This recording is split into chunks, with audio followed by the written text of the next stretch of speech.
为了坚决反对政府进口美国内底，连美国人家己拢无要食的，却让咱百姓食。上午在市会国民党团总动员，包括新任书记长李宗诚，也特别带家己2个幼儿出面，质疑政府乃摕无辜的子孙作为牺牲品，并且甲全国同步连线，宣布展开公道的抗争。今天我们国民党提出明确规范全国学校营养午餐禁用莱猪的修法，那草案被执政党民进党的立委在立法院以多数决来否决了这个议案。那民进党这个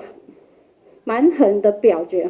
让家中有小宝贝的家长都心碎了。那在这个部分，我们家长也卑微的请民进党所有的立委，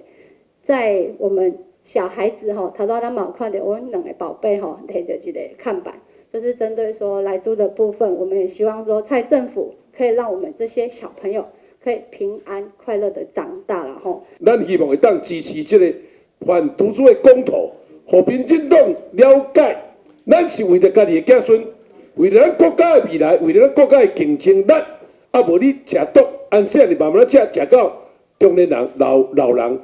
头脑拢戆戆破病重生，所以民进党敢是真正爱台湾人吗？会中所国民党籍议员以赞声，强调多数民意拢反对内地进口，蔡政府却一意孤行，所以第2阶段只好寻求法律的层面，号召民众拢出面联署公投，并且用选票来制裁。会中妇女甲家长团体代表嘛出面表达心声。人咧讲长山过台湾，心肝结归元，这是咱选出来800几万票选出来的政府，竟然用安尼来咧对待咱台湾人民，这叫做爱台湾吗？这叫做为着台湾的百姓的幸福吗？真正是下到电视囝啦有苦说不出啦。这要安怎？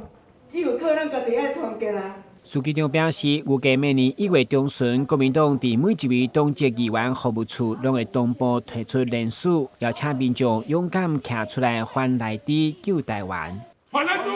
救台湾！反莱猪，救台湾！反莱猪，救台湾！电视新闻，军纪林根采访报道。